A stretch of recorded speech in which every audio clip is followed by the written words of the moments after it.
word today, start with small, lead to bigger, that terrorist mastermind Nurdin Mohammed Top has been killed in Indonesia.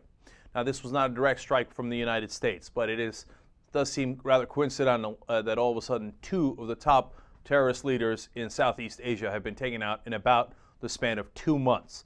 And back then, I was talking about how a number of leaders in Pakistan had been taken out, Al-Qaeda-linked, Taliban-linked leaders, and some in Southeast Asia. Now, another one goes down in Southeast Asia. This was a big get. He was instrumental in the bombings of 2 luxury Jakarta hotels, among other bombings. So that's one. Okay, so down he goes.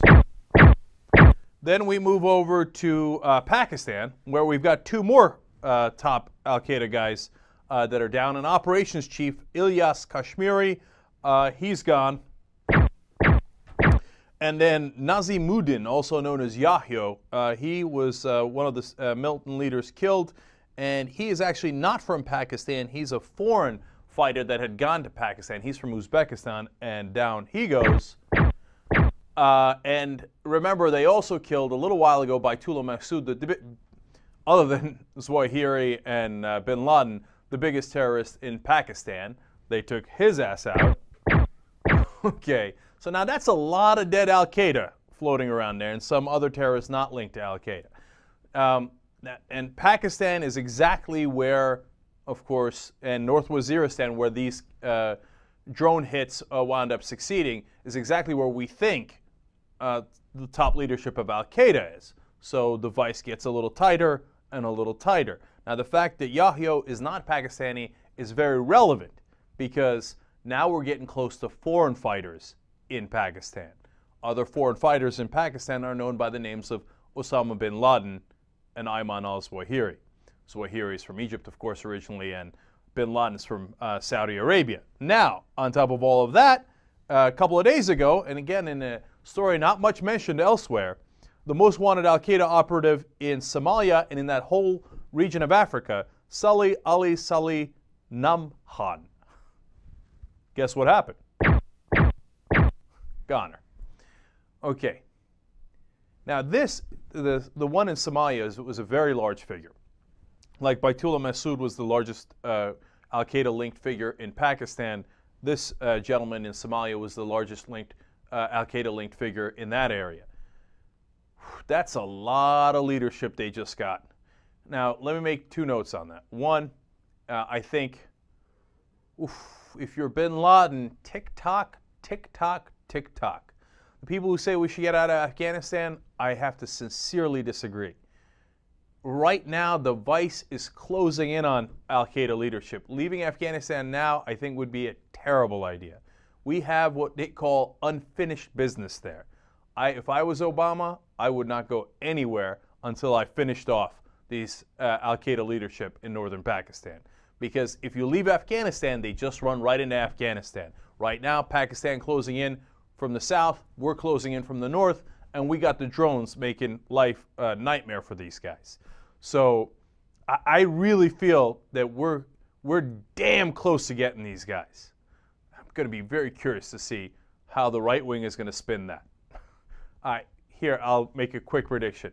They will say, oh, no, it wasn't Obama at all. It's a pure coincidence that all of these top leadership guys in Al-Qaeda are now passing away under Obama's leadership, and they didn't under Bush.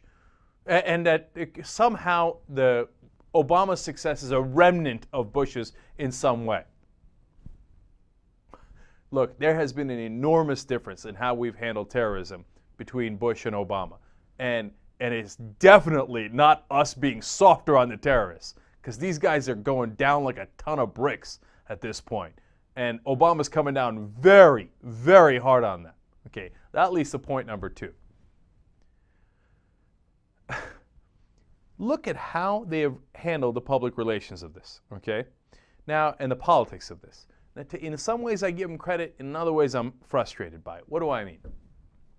If Bush had gotten, while he was in office, if we had gotten, as we did in Somalia and Pakistan, or if anybody had gotten, as they did in Indonesia, without our direct help, or our direct strikes, I should say, how quickly would Bush have put together a press conference? On the Somalia guy alone, he'd have come out there and he'd have thumped his chest. He'd have been like LeBron James. He got that powder and then go, right? And he'd be like, booyah, I'm terrorist killer. Who's next? Want to dead or alive? Ha ha! Right? They'd have raised a terror alert before and after, and they'd have thrown up fireworks. You would have heard a lot of, what do I got here? Something? They would have been like, oh, now go Sali Ali Samnamnaha! Like that guy never heard it before, right? Okay? And Baitullah Masood, when they got Baitullah Masood, Bush would have lost it in his pants. Okay? And he would have let the whole world know, and he would say, it's my accomplishment. What has Obama done to take credit for all this? Nothing. Okay? Now, that's good because he's a class act, right? And he's getting the job done quietly, talking softly, carrying a very big stick. And the stick sounds a little like this. Okay? Now, so I love that as a person of character, that he is, and I think it speaks really well of him. Now, but when you get to the political side, he's getting no credit for any of this. I mean, when's the last time you saw on television somebody saying, wow, can you believe the job Obama's doing on Al-Qaeda? Man, he's got them on the run. They're in a panic over what Obama's doing and how much smarter he is and how much more effective he is in fighting these guys. You never hear that. And part of that reason is because Obama never held a press conference. He never took any credit for it.